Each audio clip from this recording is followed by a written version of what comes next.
Hello everyone and welcome to another video in this channel and in this series. My name is Abraham Leal and today we're going to continue with our very cute little character here, the Fogling. We call him now the Fogling.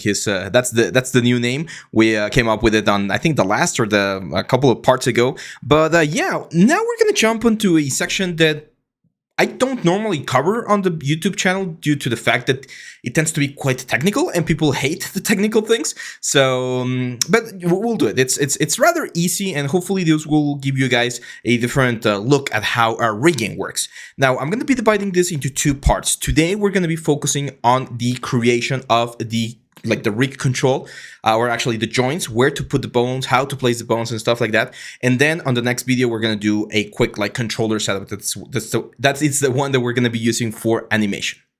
So before we jump any further, I do want to mention that I do have a specific course called the Intro to Rigging inside of Maya. It's a really good course, and I assure you, I can guarantee that if you take that course, rigging creatures like this is going to be super easy, and you're going to understand not only how, but the why to do that. And you can learn that pretty much for free if you use our Skillshare promotion. Hey guys, Abraham here. I just wanted to remind you guys that we upload all of our courses to Skillshare. Skillshare is this amazing site where you can access a ton of different content to learn, improve, and grow as an artist. We have all of our courses available to watch and learn from right now in Skillshare. You can check the description down here, and Skillshare is offering 1 free month trial to their premium membership. With this membership, you're going to be able to access all of our courses and watch and learn all of the amazing things that we cover with all of the softwares. So, what are you waiting for? Check Skillshare down here below. Very well, so let's get to it. First of all, we need to understand a couple of concepts because, again, rigging tends to be quite technical. And if we don't understand how rigging works, it's going to become really difficult to follow. So we have three main things. We have joints, we have skins, and we have controllers, okay? These are the three main things that happen on the rigging stage. Now, the skin is pretty much our geometry, okay? It's a specific type of deformer that is attached to each specific vertex, okay? So each vertex will have a specific value assigned to it that will tell it how much it should obey in a specific joint, okay? So in order to have skin, we need to have our geometry and we need to have joints.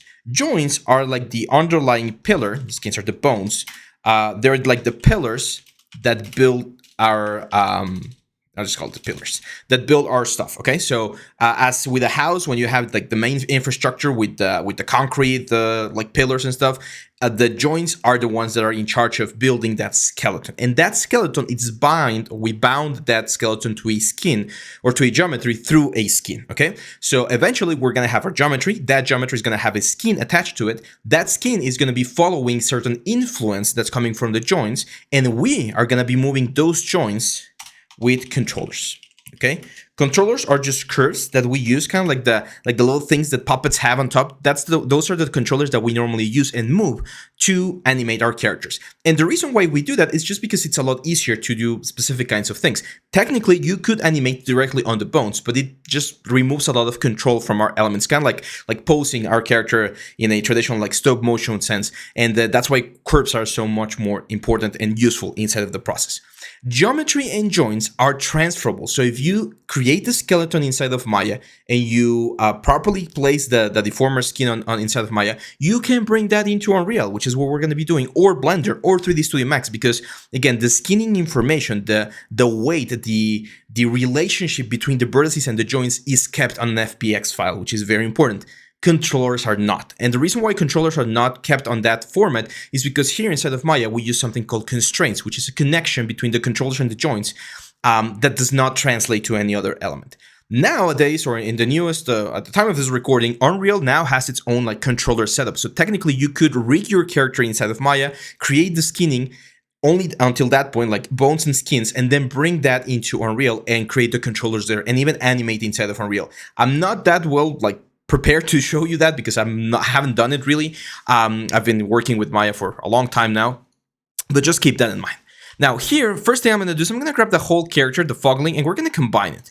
We don't need this group anymore. If that happens, don't worry, just assign the Lambert 1 material. There we go. And we're going to call this Fogling. If you want, we can call this a geo, just so we know this is the geometry, because we're gonna have a lot of things. And in this similar way to how the bakes were really important to have things organized, it's also really important to have things organized here. Now, ideally, we want the center of mass of the character to be on the same axis as the center of Maya. In our case, I would say probably about there, which is where like the hips would be. Now, as you can see, some of the little legs are like flying a little bit. There's a couple of ways in which we can solve this. The one that I think is the easiest one is to bring the pivot point down. I'm going to press D and then V to bring it to the lowest point right there. And then I'm going to bring it to the front like that. And then if we rotate, we should be able to find like one specific position. Like there should be like one plane that's really close to having all of them at the same place. I think in this case, I'm gonna go with two of them, like these two guys, like the front one and the two on the back, like this. And you might be wondering, well, can we do anything about this one right here? Yes, we can. And this is a little bit kind of like what we're gonna be doing with rigging. What I'm gonna do here is I'm gonna select the faces on the back here, like all of these guys. I'm gonna move the pivot point of this selection to here, and I'm gonna press a B, which is soft selection. And then if you press a middle mouse button, you can change the radius. What I can do here is I can just like slowly just move these things down a little bit. Yes, this will stretch the geometry just a little bit, and the textures, it shouldn't be that much of a problem. I'll load the textures later on, they're not important right now. But now, as you can see right there, if we were to put a plane right here, it's gonna look like he's like standing on top of everything. So usually you want your character to have the feet, the boots, the armor, whatever it's like completely flat on the ground, and you want your character to be the center of mass of your character should be here. So usually on a like a body character, the pelvis should be aligned to the center of the world. It should also, your character should be facing forward, should be facing towards C. I'm gonna delete history and freeze transformation, and I'm gonna center the pivot point again. And just to keep things a little bit better, what I'm going to do here is I'm going to press a D and I'm going to move the pivot point to the center of the grid. That's a good place to have the pivot point of our character. That way, if at any point we need to move it, that's the point where it's going to be moving from. Now, we need to plan the skeleton, okay? We need to plan what kind of things we're gonna want this element to do or this character to do. And this is one of those things that not a lot of people like think about. A lot of people, when they're rigging, they're just like, oh yeah, let's just throw in the skeleton and the bones and stuff. But we actually need to think about what we're doing. So let's go to a side view first. And actually, let's use we have a new pen tool, this one, the pencil tool here inside of Maya. So what we're gonna have is we're gonna have one main bone, which is gonna be our root bone. Well, the root bone is gonna be down here. And then we're going to have another bone, which is going to be the center of mass, which is going to move the whole character, roughly about there. From there, we need to think how many other things we want to move. How many things do we want to like change in regards to the character? Well, I definitely want him to like curl and like squash and stretch a little bit on the length of the character, right? So that means that especially here on the tail, we're probably going to have like, let's say 1, 2, 3, 4, 5, 6 bones, okay? These are gonna be, we're gonna call them like abdomen bones, and these are gonna be the tail bones, okay? And this is gonna allow me to kind of like curl the little character if we need to, do a little bit of a squash and a stretch along the spine. Now for the face, we really don't need that much movement on the face, but it's always a good idea to have something. So I'm gonna have one chest bone right here, and then one like neck bone right here. And then from that neck bone, we're going to have one face bone right here, okay? So it's going to be chest, neck, and the face. Again, no need, the face is pretty much stuck to the torso, right? Like we don't have a long neck, so we don't need as many divisions right there. Now from the head bone or from the neck bone here, we're probably going to have another bone which is going to go to the jaw. And this is the bone that's going to allow me to open and close the jaw. Some people like to have tip bones. We can add them, that's fine. It's really not going to break the rig and it makes it look a little bit better. So this is going to be like the jaw tip bone right there. Now, going to the big like bulbous area, we also need to think how much like movement do we want to have there? Do we want the one bone that controls the whole thing? Do we want to keep the whole thing like really like still? Or like what is it that we want to do? I think I do want to have a little bit of movement, but not as much. So I'm just going to have one big bone, or one bone that's going to have most of the influence up here like this. And then I do want to have one bone for each of the little like bends that we have. So from that like center bone, we're gonna have bone right here. And then I do want to have one bone here in the center and one bone on the top. Why? Because if I want to bend, or if I want to do this sort of like effect where it kind of like poofs out or something, we need to have enough influence there to be able to do that movement. So we're going to have, again, 2 bones on each of those little pipes. Now let me change the color because it's getting a little bit complicated to see. And the next couple of bones that we need is, we probably will need one bone here in the little tail and another bone here on the little tail, just to be able to like move them around independently if we want to, because otherwise they would be stuck to the tail. And if we want to move the tail and the little things as a separate piece, we're going to need another extra bone right there. For the legs, we're definitely going to need one sort of like hip bone, and then we had one like knee bone, and then like the point bone, right? So there's going to be a couple of bones here on the legs. Same for the arm. We're going to have one here on the shoulder, going probably to the chest, to be honest. And then one over here, and then the leg over here. So this is, again, roughly the way we're going to do it. Some people, and I think we can do it as well, we can add an eye bone as well, so that we can move the eye around, and that's going to move the eyelid a little bit. And you can go as crazy or as simple as you want with your rigs. Some people like to go with one individual rig for each tooth so that we can move it like so. I don't think it's going to be really that necessary, but if you want to, feel free to do it. It's perfectly fine. So this is, again, the general schematic of how we're going to be doing our character. And as I mentioned, this video is all about placement of the bones. So what we're going to do is we're going to go to the rigging section and we're going to start placing the bones. So let's start with the first one. This is going to be the root bone. Oh, another important thing, scale. Right now, this character is scaled to a very small size. So if I make a cube, you can see that this cube is just 1 centimeter. So this means that this guy is like 2 centimeters. So really, really, really tiny. And you usually want these things to be at the real world scale. So I would imagine this thing to be probably like half a meter big. Like if this is one of those things that you're going to be killing early in the game, or in a game, like I imagine like a Zelda game or something like that, then they're probably going to be like half a meter high. Like I do want them to be big, but not super, super big. So I'm going to make a 50 by 50 by 50 cube and scale this guy roughly to that size, something like that. Freeze transformation, this is very important because this is going to be the new size of the character. And now we can just position this bone, the first bone that we created, on the origin. And this bone is going to be called, again, naming is going to be super important. We're going to call this F or FOG. Actually, let's just call it FLG root. FLG is just like the fogling, right? It's like a way to, or just let's call this FOG. We'll call this FOG. There we go. So the FOG root, that's going to be the fogling root bone. Then I'm going to duplicate this guy and I'm going to position it on the center of mass, which is right about there. Now, some people get like a little bit concerned about the scale of the bones. Scale doesn't really matter. It's just visual. But if it's like too small to you, you can change the radius to like a 1 or like a 2. Do not, and I repeat, do not scale the bones, because as you can see, even if I scale the bones, the image does not change. Okay, so if you want to change the visual aspect of the bone, you can change the radius to something like a 2. I'm going to keep it at 1, to be honest. I like working with small bones or with thin bones, but there we go. Now we're going to create the bones that are going to be going all around this like spine right here. So I'm going to go to my rigging options again. I'm going to create a new one, and I'm going to start, I'm going to say 1, and I'm going to press shift. It's going to be 2, 3, 4, 5, 6. We mentioned that we wanted 6 bones right here. And this is where the important thing is going to start. This is one of the main topics about rigging. And again, you can learn a little bit more about it in the rigging course.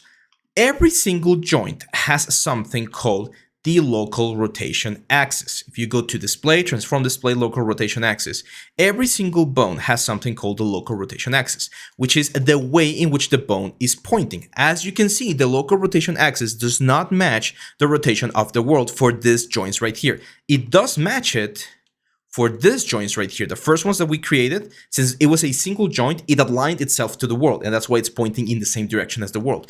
But everything else here is pointing in a different direction. That's fine. We always want the bone to be pointing to the next bone with the x-axis. As for the y and the z-axis, as long as all of your skeleton is facing in the relative same way, it should be perfectly fine. So as you can see, this one, y is pointing up and z is pointing, in this case, to the right, which is perfectly fine. The one thing that's not fine is if we go to the right view here, you're gonna see that the volume is not really going into the inside. So we wanna accommodate these things a little bit more. So what I'm gonna do is I'm gonna go to each specific joint and I'm gonna start rotating it so that we find the center of mass of the object, like so. Okay. Now, very important, we only rotate the bones. Okay, we only want to rotate the bones, and that's perfectly fine. Those bones right there are going to move pretty much everything that we see right here. The more bones you have, the softer and the smoother the animation is going to be, or the deformation is going to be. However, for games, we want to keep it simple when possible to lower the performance issues. Now, one thing that you might notice is this last bone right here, it's actually not oriented in the same way as the others, because since it doesn't have another joint to point to, it's just trying its best to point to the next bone over. In this case, what we need to do is I'm going to grab this guy. I'm going to press Shift P to unparent it, to remove the parent option. And I'm going to rotate this 90 degrees so that it's pointing back. We freeze the transformations on this guy. Let's go back to poly modeling, and we freeze the transformations. And as you can see, the rotations are now gone. They're saved inside the joint orient attribute, which is a hidden thing that we have inside the joints and allows us to keep the rotations clean. And now we can just select one, select the other, and hit P to reparent it back to the other. Now, very important, all of this chain, we need to freeze the transformation as well, because whenever you select the bone, you want to make sure that the rotation is clean, because that's the rotation that we're going to be moving with controllers, and you don't want any information. So you select all of the joints and you clean them up. Now, as for naming convention, very quickly here, I'm going to grab this guy and all of these guys, go up here to my renaming tool. I'm going to write a fog underscore. We're going to get fog underscore 1, 2, 3, 4, 5. That's fine. This one we're going to call hip. Because, let's just call it hips. Kind of like the hip. This is going to be abdomen. Or let's call it, what, like torso? No, not torso. Let's call it abdomen. As long as you understand what you're doing and as long as you're following the pipeline, then that's fine. This is going to be abdomen underscore. It can be 1, or I personally prefer to use letters. So this is going to be A. And this is going to be abdomen B. This is going to be tail A. And then we can just copy this to save a little bit of time. And this is going to be tail B. And this is going to be tail C. There we go. So now we have the proper names and everything is working perfectly. This one, oh, sorry. Actually, this should be abdomen A. This should be abdomen B. And this should be abdomen C. There we go. So this abdomen A is going to go to the hips. These are going to be our hips. I know that the hips are below the abdomen, but just it makes a lot more sense for me right now like this. So I'm just going to middle mouse drag and drop this into the hips, and middle mouse drag and drop this into the root. So now as you can see, we have the root controlling everything, the hips, and then this is going to be the abdomen, abdomen, and this is going to be the tail. Let's go to the bottom part, to the back part here. Now, usually you want to try to keep, again, the orientation of things as close as possible. So here what I'm going to do is I'm going to duplicate, Shift P to get this out of the element. And since it has the same rotation as this one, it's following pretty much the same line. So I'm just going to duplicate this twice. This one we're going to call tail, tails, or now let's call it like a poison tail A. And this is going to be poison tail B. Now, this poison tail A is going to be merged to this one, and this one is going to be merged to this one. So that if we have some like different movements, again, we're going to have a different sort of animation for both of them. We don't need the tip bone. A lot of people think here that we need the tip bone all the way up here to exemplify where this thing are going. You don't need them. But if you want to, if you feel like a little bit safer, or if it looks better for you on your rig, that's fine. Like I can grab this guy, just push it to the tip. Same for this guy right here. Just change this to B tip and A1 tip. A lot of people like to have like the visual idea of where their joints are going, so it makes a little bit more sense of how things are being deformed and controlled. So we'll just grab this guy right here, and there we go. So as you can see, we're building our stuff. I'm going to grab the character real quick. I'm going to create a new layer. I'm going to just hide it so we can see how the skeleton is looking. So not bad. Now let's go to the forward facing part of the character. We're going to go back to rigging. And as we mentioned, we're going to have a sort of like chest, a neck, a head, and then a jaw and a jaw tip. And we're also going to have the eye. There we go. So let's hide this a little bit so we can focus on the elements here. And we'll wait for the eye at the very end. So first of all, let's take a look at the local rotation axis of this thing. as you can see, the local rotations here are changing a little bit. They are indeed pointing to the y-axis of all of the other elements, but they're creating some weird stuff over here. So for instance, the head, if we wanted to move the head, it's going to be a little bit uncomfortable because this thing is not really pointing the way I would expect it to point. So what I'm going to do is I'm actually going to Shift P to get the head out of position like this. And then I'm actually going to Shift P the jaw as well. And I want to move this thing. What I want to do here is I'm going to move this thing with the x-axis 180 degrees to the front. And then I'm going to move it so that the y is pointing forward, which should be like a minus 90 degrees, like that. That's a lot better.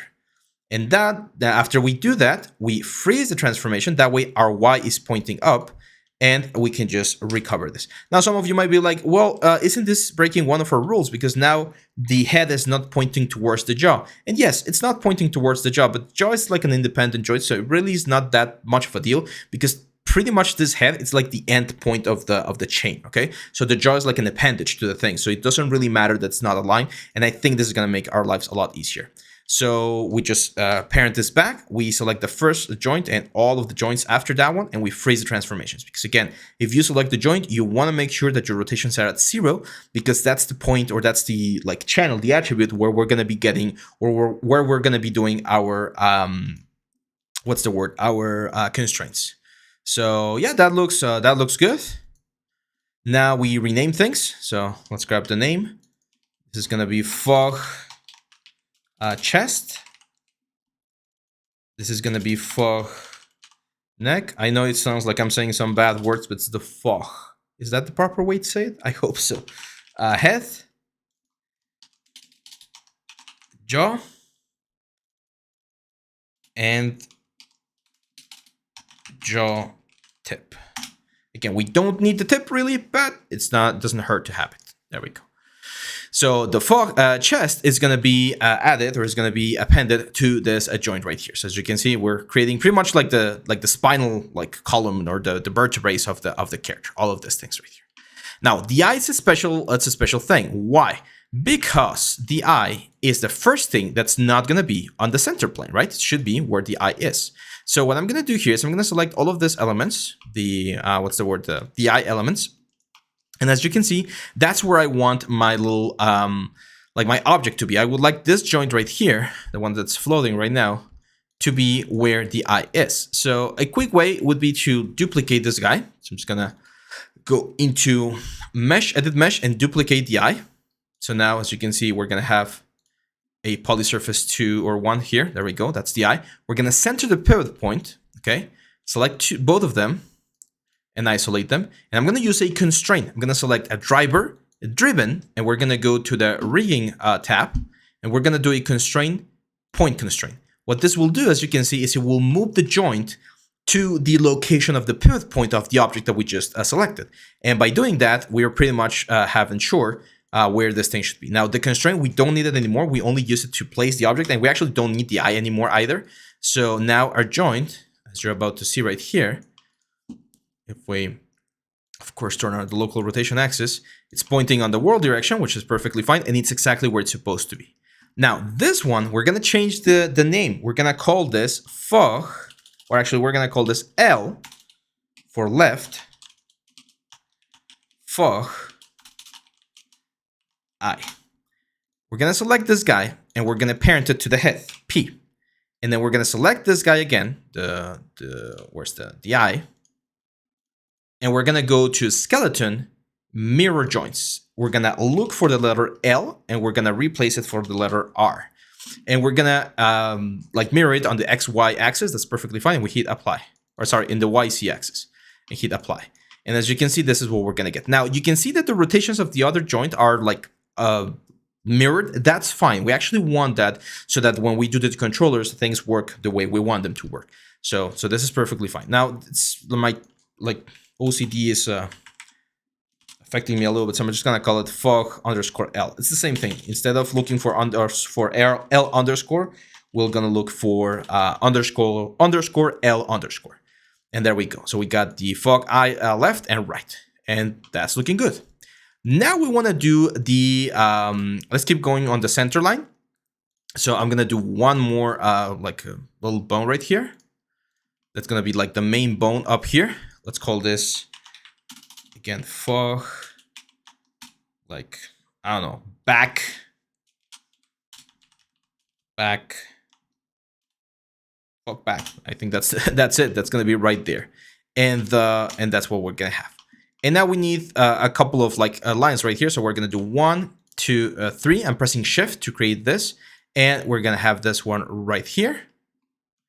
And then we're going to have another one right here and another one back here. Now, the problem with this new like change that we created here is, as you might expect or imagine, even though the lines are pointing like relatively close to what we want, they're not where they're supposed to be. So we need to find the center. We're going to go to the front view and we're going to move the base of the chain. Do not move anything else. We're going to move the base of the chain and we're going to position them where we would like them to be, which right about there sounds good. Then we're going to go to the right view. And again, if there's a little bit of curvature, there's nothing wrong with doing this like that. Okay. Now, as you can see, the top one is not exactly where it's supposed to be. So we're just going to rotate this 90 degrees or minus 90 degrees so that it points. Okay, we have to do 0 degrees there. There we go. And then 0 degrees there. Is that right? And 0 degrees there. There we go. So this matches the same element throughout. We grab the base. As you can see, there's information on the rotation. When we freeze transform, all of that disappears. It should disappear on all of the other ones. Perfect. And actually, to make things simpler, we're just going to delete the other ones that we had right here. And we're going to call this fog bent A base. And then this is going to be fog bent A mid. And then we're going to call this fog bent A tip or top. There we go. So that's it. We got this thing where we want them. We're going to duplicate this thing, move it to the next one, which will be like here. And we can scale them, but very, very careful here. What I'm going to do is I'm going to scale on the x-axis only on the x-axis, okay? We're going to scale on the x-axis back to the base, and we're going to position it. Let's go to the front view. We're going to position it so that it matches as close as possible to what we have. As you can see, I'm trying to move only the required amount, okay? And I'm only moving the base. Why? Because the base is the one that's going to control everything. Once we do freeze transform, 0 rotations, 0 rotations, 0 rotations. So we're following what we want, and things are aligned in a nice way. Finally, we go to the right view. We do the same thing, Control D. Again, let's scale this on X and then select this one and scale it on X. We're going to position this. Again, only one at a time. We're going to move it and properly get it into position so it matches and it flows like that. There we go, in the center of the thing, as close to the center as possible. Select the first one and we freeze transformations. And there we go. Now we have the joints where they're supposed to be. Now we need to rename them, right? Because we have a problem here. So this one's going to be a B base. This was going to be B mid. And this one's going to be B top. This is going to be C base. This is going to be C mid. And this is going to be C top. Okay. So now, as you can see, we forgot to add the prefix, the L, somewhere so that we can mirror it to the other side. So I'm going to go to display, or sorry, there's a modify and there's search and replace. And what I'm going to do here is I'm just going to look for fog underscore. And I'm going to replace it with fog underscore L underscore selected and say apply. So as you can see, that way we can very quickly add the L thing to the whole thing. We select the base of the chain, only the base, and we parent it to the center there. And then we select the bases again, the base of the chains, and we go to skeleton and we mirror the joints to the other side. Actually, we need to do it one by one. So let's do first base, second base, and third base. But the names are going to be wrong, actually, or are they? Oh, no, it actually worked pretty nicely. Nice. So yeah, as you can see, we have the all of the bends where they're supposed to be. We grab this thing, we parent it to the root. So this goes to the root joint. There we go. As you can see, our skeleton is starting to look quite nice, right? We have the eyes, we have the top part, and now we're just missing the legs. And the legs is a very similar process. We're gonna go to the front view. And first, let's do the arm. The arm is relatively simple. We have 1, 2, and then 3 joints. And that's what we're gonna do. So I'm gonna go rigging. We're gonna create 1, 2, 3, actually 4 joints like this. Let's check the chain, check the local rotation axis. Okay, Y is pointing up, that's perfectly fine. This one, as you can imagine, goes right there. And then we rotate. This one goes up, and then this one goes like this. But if we go to the like a perspective view, you're gonna see that this is not like matching where it's supposed to be. I'm gonna turn on this option, by the way, called X-ray joints, right here. No. Hey, where is it? There we go, that one. So we can see the joints through the geometry. And again, we're gonna try to accommodate or place these things in the best possible way, but only with rotations. Do not, and I repeat, do not move the joints. If you move the joints, the connections break. So you do not want to move the joints. You only want them to be rotated, okay? So there we go. So this joint right here will allow me to move this thing. Hopefully you can imagine how this thing can move a little bit. This joint right here will move like the whole thing, as well as a little bit of this connection, and this is going to be like the elbow. And as you can see, Y is pointing up, and in this case Z is pointing forward. Let's rename all of this, guys. We're going to call this fog shoulder, fog underscore L underscore shoulder. There we go. And then this is gonna be elbow. This is gonna be wrist. And this is gonna be, let's call it claw. There we go. So this guy is gonna be parented to the chest, which is this guy right here, P. We select the chain. Oh, one thing before we do that, very important to freeze the transformation so that, again, all of the rotations are in 0, all of the scales are in 0. We select the guy, and we just say skeleton mirror joints. And there we go. We're going to have the joints on the other side. And the legs, I think the legs are the easiest ones because it's just 1, 2, and 3. It's just like a 3 thingy. It's not going to have as much like movement as other elements. So we're going to go to rigging, grab our tool. It's going to be 1, 2, 3, and then we just need to like rotate this. The first one you can move, but the other ones you shouldn't. If you want to like move this point, you scale it like that. Okay, so as you can see, this is pretty much going to be the way these things are going to work. Like when we bend this, the only thing that's going to be bending is this part right here, because everything else is already on the body. So it's just like a very simple claw. If you want to have more flexibility, if you want to be able to like flex the little tips right here, then we can add a secondary joint, but we're not going to do that in this case. We freeze the transformations. Let's display the local rotation axis just to be sure that we are seeing things the way they are. There we go. Y is pointing up and everything looks good. And we're going to call this, again, fog underscore L underscore. This is going to be, it's not the hip. Let's call this the leg. Let's call this leg. And we are going to call it leg A because we're going to have like multiple legs. So 3 legs. This is going to be like the knee A. And this is going to be, like claw. Okay, there we go. And now since the way this works is pretty similar, again, we can just freeze the transformations, grab the first one, duplicate, and just position it where the next one's going to be, which that one right there looks quite nice. Control D, position this. This one we're definitely going to have to change things. So for instance, I think mainly this one, we just need to scale it back a little bit, maybe move it up. And there we go. So again, select this one, freeze. Let's go to the names. This one's going to be B,